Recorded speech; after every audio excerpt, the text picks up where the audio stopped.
Bienvenida, doctora Celi Rabasa. Hola Rómulo, buenas noches a los que nos están escuchando. Gracias por el espacio, por permitirnos difundir nuestras propuestas, que el televidente, el que nos escucha a través de las plataformas digitales, pues puedan saber quiénes son sus candidatos y de por qué quieren llegar al Congreso. Como bien lo has dicho, Celi Rabasa es abogada de profesión con maestría en Derecho Constitucional y con amplia experiencia en el sector público, de los cuales muchos años he elaborado en el Congreso de la República como asesora de despachos y de comisiones congresales. Es por esta experiencia que me animo a participar en la candidatura que hoy me postulo, como bien también lo has mencionado, por el partido Victoria Nacional, el partido de las campanas, con el número 10 que está llevando a Celi Rabasa para hacer un cambio de la manera de hacer política en nuestro país. Salgo a caminar ¿Cuáles serían esos cambios? Por eso, salgo a caminar y escucho y estoy cansada de que la gente diga no me representa, llegan y no me escuchan, llegan y ni siquiera nos abren las puertas. Para esto quiero mejorar las condiciones de laboro del Congreso, pero para hacerlo un Congreso mucho más eficaz, porque hasta el día de hoy la población siente que ese Congreso y los Congresos anteriores no lo representan. Voy a plantear, por ejemplo, como primera medida, para ser específica, el recorte del tema del receso parlamentario. ¿Sabías que, por ejemplo, hay un receso parlamentario desde el 15 de diciembre hasta el 1 de marzo, una suerte de vacaciones de verano que se toman los congresistas de casi 3 meses, evidentemente con su sueldo pagado? Y pienso que debemos recortarlo del 15 de diciembre al primer día hábil del mes de enero para que los congresistas trabajen como trabajamos todos los peruanos. Eso va a crear una mayor empatía con el poblador. Además, la función de representación se ha olvidado. Si bien es cierto, el congresista no puede hacer obras, no te puede hacer una pista, no te puede hacer un colegio, no puede dar agua y desagüe en tu localidad, pero sí es tu voz y es tu representante y está ahí para jugárselas por ti. Es por eso que pretendo un despacho de puertas abiertas, en donde todas las semanas se bajen a los distritos los congresistas de Lima para que puedan tener mayor conectividad con su poblador, y ahora con las plataformas digitales y los medios digitales existentes puede haber una mayor empatía con el ciudadano de a pie, con la problemática de los ciudadanos de a pie. Otra medida que pretendo llevar para la mejora y la eficacia del trabajo parlamentario es el tema del proceso de las leyes declarativas. Las leyes declarativas... Un instante. Perdóname un instante, hay un punto que me parece relevante, este tema de llegar a la población. Es decir, ¿cómo lo entiendes a Lima Metropolitana?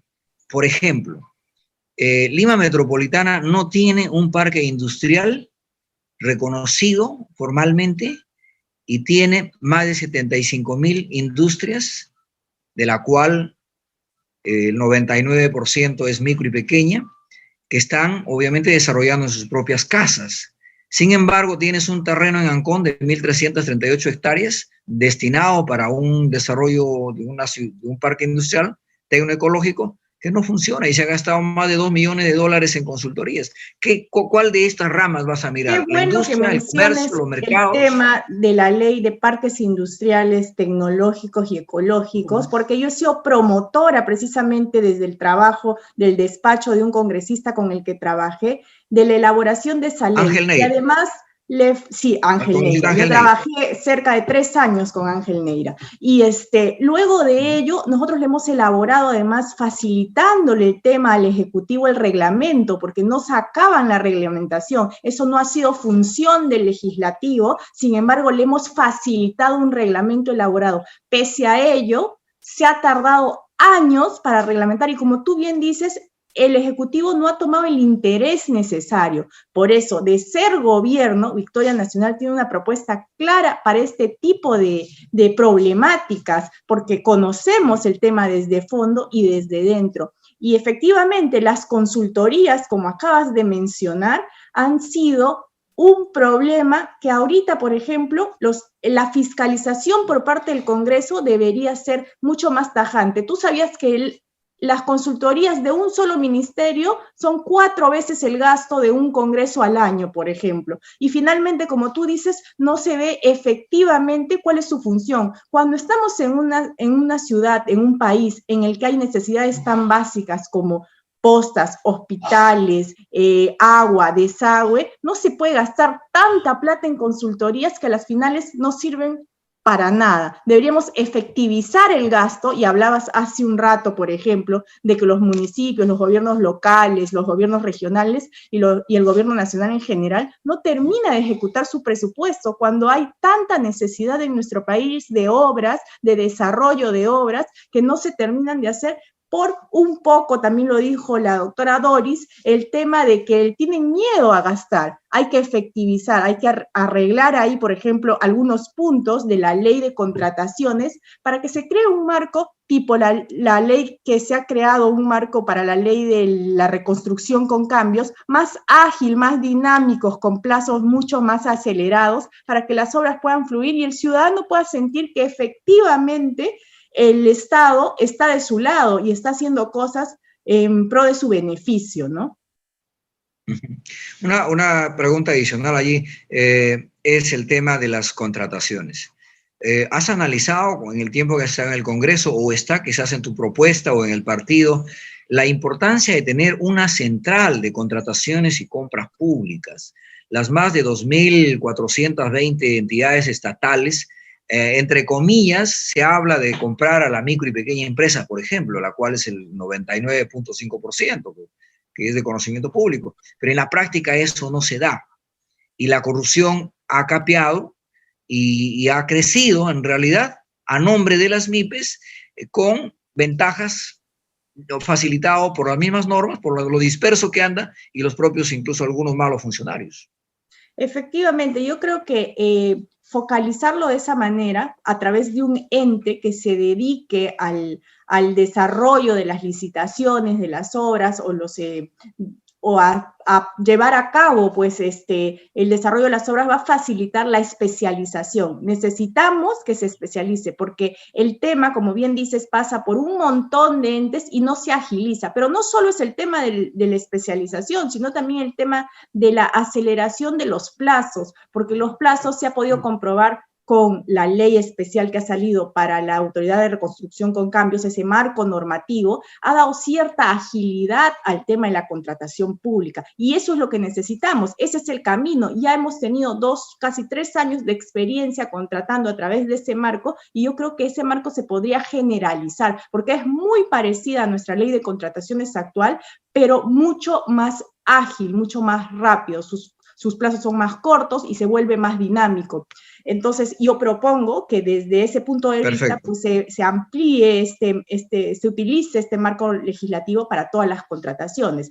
Pero yo quiero ahondar en el tema de las leyes declarativas que estaba comentando, porque pienso que la eficacia del Congreso va a pasar un poco por este tema también. ¿Sabías que el 50% de la producción del Congreso de la República son a través de leyes declarativas, que finalmente terminan siendo leyes que no tienen eficacia, porque pretenden hacer más bien un llamado de atención al Ejecutivo en sus funciones? Una ley declarativa, por ejemplo, es la creación de un distrito, que no lo puede hacer el legislativo, pero lo declara de interés y de prioridad nacional, o puede ser la construcción de una determinada carretera, una obra X, ¿no? Entonces, yo pienso que no deben tomarse todo el tiempo, son importantes, sí, pero no deben tomarse todo el tiempo que se toma su estudio en comisión, luego su debate en comisión, luego su pase al pleno, su aprobación en el pleno. Eso lo conoces bien.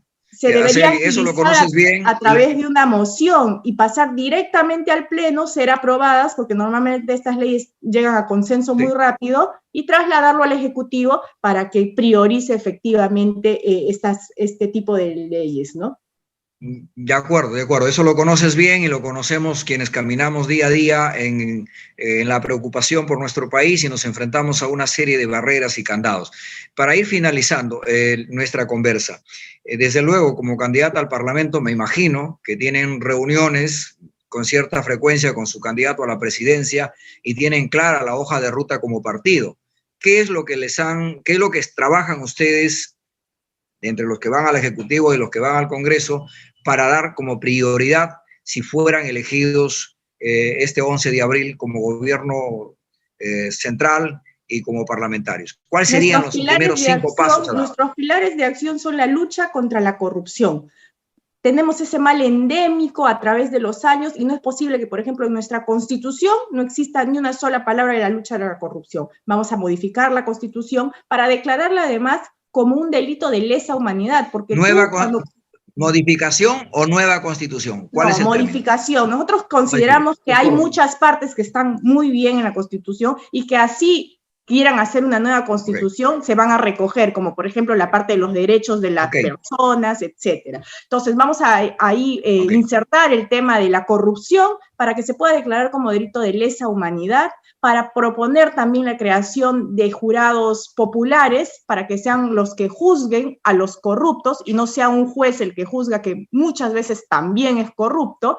Es así que tenemos esta medida de lucha frontal. Además que consideramos que la educación es pilar fundamental. En el tema educativo queremos retomar, por ejemplo, las secundarias técnicas, queremos crear una superintendencia para que regule el tema de los colegios, así como hay la SUNEDU, que también exista una para colegios iniciales, primarios y secundarios, colegios básicos.